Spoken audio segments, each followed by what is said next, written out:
और जिन लोगों ने सरकारी ज़मीन पर अवैध तरीके से मकान बनाया है, अवैध तरीके से कब्जा किया है, उसको हटाने की बात कोई नई नहीं है, पहले से। और ठीक ही कहा है मुख्यमंत्री जी ने कि उनको स्वयं हटा लें तो ज़्यादा बेहतर। बिहार में नई सरकार के गठन के बाद अब दिखेगा योगी मॉडल।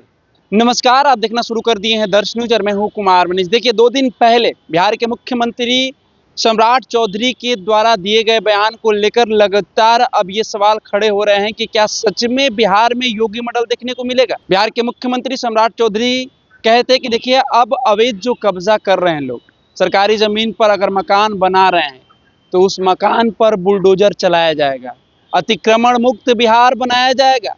इसको लेकर जब जेडीयू के पूर्व मंत्री श्रवण कुमार से जब मीडियाकर्मी ने सवाल किया तो क्या कुछ कहते हुए नजर आ रहे हैं, पहले उनके हम बयान को सुनवाते हैं। उनकी यात्रा 3 तारीख से होने वाली है और राष्ट्रपिता महात्मा गांधी के कर्म भूमि से वो शुरू करेंगे और फिर उनकी यात्रा राज्य भर में जहाँ जहाँ लोगों ने सुझाव दिया है वहाँ वहाँ होगा और पार्टी रोड मैप तैयार की है, उसके हिसाब से उनकी यात्रा हो। बिहार में सर बड़े पैमाने पर प्रशासनिक फेरबदल किया जा रहा है। प्रशासनिक तो फेरबदल होता ही रहता है, तो समय समय पर होता ही रहता है। सरकार के नियमावली बने हुए हैं कि कोई अधिकारी 3 साल तक ही एक पद पर एक जगह पर रह सकते हैं, तो उस हिसाब से भी फेरबदल होता है।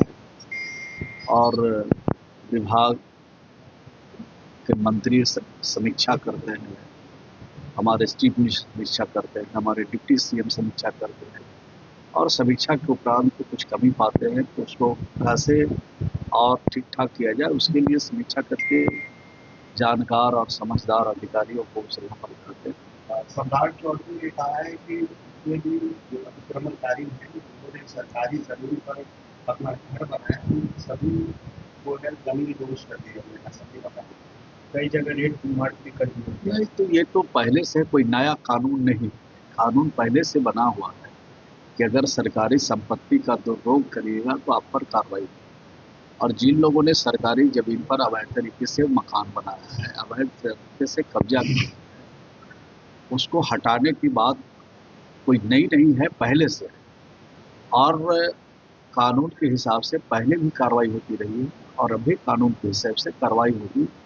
और ठीक ही कहा है मुख्यमंत्री जी ने कि उनको स्वयं हटा लें तो ज़्यादा बेहतर। और अभी मोदी यादव जो है बंगाल चुनाव प्रचार किए गए और वहाँ पे कहीं कह रहे हैं कि जब भी प्रधानमंत्री बिहार आते हैं पत्नी की बात करते हैं और बंगाल में झाल दिखाकर लोगों को प्रमोट करते हैं। प्रधानमंत्री जी का स्वागत है कि राज्यों की जो सभ्यता है, संस्कृति है, राज्यों में जिन चीज़ों की प्रमुखता वहाँ के लोग दे रहे हैं और उससे उनका लगाव है और वो उसकी बात अगर करते हैं और वो भोजन वो करना चाहते हैं या करते हैं तो इस तो प्रसन्नता का विषय है। जो चीज़ें विरासत में मिली है, जिससे हमारे पुरखे ने शुरुआत किया और यहाँ तक पहुँचा है, और उसको अगर देश के प्रधानमंत्री प्रमोट करते हैं तो मैं समझता हूँ कि बहुत अच्छी बात है।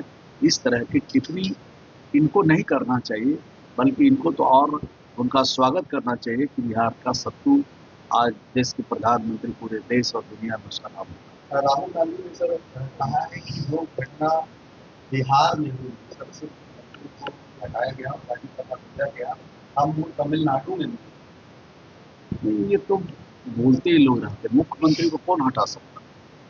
मुख्यमंत्री हमारे नीतीश कुमार जी हम लोग के सम्मान नेता, उनकी इच्छा के विरुद्ध कोई काम नहीं हो सकता।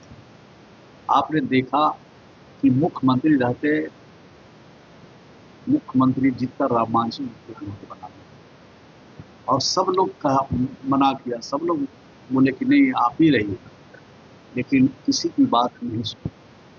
ये भी जो फैसला लिया है वो हम लोग की इच्छा के विरुद्ध है, लेकिन जब राजनीतिक फैसला हमारे नेता ने ले लिया और चौथे सदन में उनकी जाने की इच्छा है तो उनकी इच्छा पर कोई हम लोग टिप्पणी नहीं कर सकते हैं। उनकी इच्छा का स्वागत करते हैं और उनके इस पॉलिटिकल निर्णय का भी स्वागत करते हैं कि आप जो अच्छा आपको लगता है वो करते हैं। सर्वमान नेता हैं, तो राजनीतिक फैसले पर भी हम के साथ खड़े हैं।